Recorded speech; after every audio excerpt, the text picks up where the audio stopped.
dans mes dernières installations sonores, je me ramasse à travailler beaucoup avec du vivant. J'ai fait comme un projet qui avait des poissons rouges qui passaient dans des lasers, puis ça déclenchait des moteurs qui fessaient sur des cloches. Là, après ça, j'ai fait un projet avec des mouches, que le mouvement des mouches dans un plexiglas activait un oscillateur.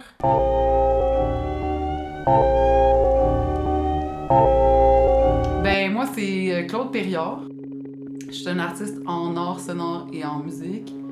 Je fais de l'installation sonore, de la perfo, des albums de musique expérimentale, puis de la musique pop. L'album Synapse, c'est vraiment mon projet comme le moins composé, là, si tu veux. Où est-ce que c'est surtout comme des improvisations que j'ai enregistrées, moi qui improvisais. Je commençais à gosser avec des modulaires. Puis avec un tourne-disque, puis un vinyle de chant grégorien. Puis là, ben, je gossais avec ça, tout rentrait dans mon ordi, fait qu'il y avait aussi des traitements numériques qui étaient appliqués en temps réel.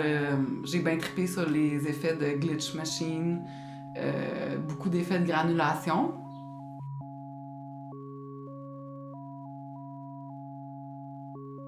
Ben, c'était la première fois que je gossais avec, tu sais, des modulaires. Déjà, j'ai été comme, pis du no input un peu.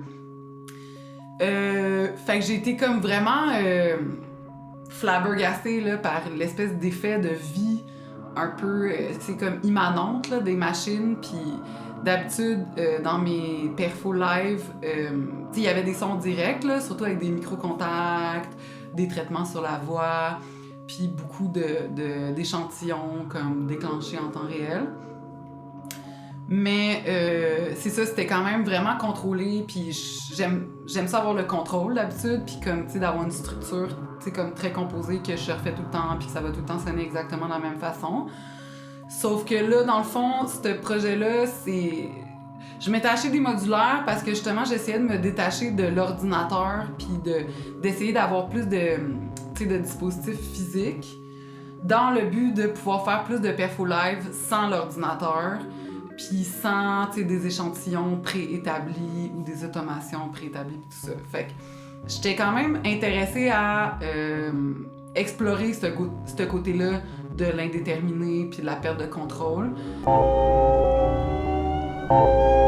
Il y a comme quelque chose d'assez magique, là, si tu veux, parce qu'il y a comme une genre de vie inhérente à la machine, puis la machine fait un peu ce qu'elle veut. Puis tu tournes un peu un piton, puis là, il y a comme de quoi de complètement nouveau qui arrive, mais tu peux jamais refaire 2 fois la même chose. Dans la création, je pense que il y a toujours une part des choses que tu contrôles, puis une part des choses que tu contrôles pas.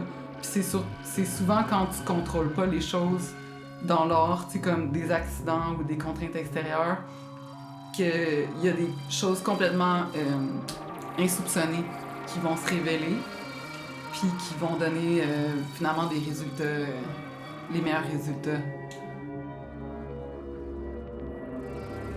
Ben dans le fond, le nom Synapse, c'est parce que dans les connexions modulaires pis tout ça, que ça me faisait beaucoup penser aux connexions neuronales dans le cerveau, parce que le cerveau, c'est... J'aime beaucoup penser au cerveau comme une machine. Après ça, c'est les machines qui ont été créées sur les modèles biologiques. Souvent, dans la science, en étudiant comment est-ce que tu sais, comme une caméra, par exemple, ça fonctionne comme un œil, puis tout ça. Fait que les modèles biologiques ont beaucoup inspiré la science pour le développement des technologies. Fait que, tu sais, bon, je pense que c'est assez... c'est déjà vu, là, les analogies ordinateur, cerveau, tout ça. Mais, somme toute, les connexions de modulaires me faisaient penser quand même à la façon que les synapses sont connectées dans le cerveau, puis comment, à travers la vie, tu peux faire des nouvelles connexions, défaire des différentes connexions. Il y a des événements dans la vie qui vont moduler des connexions.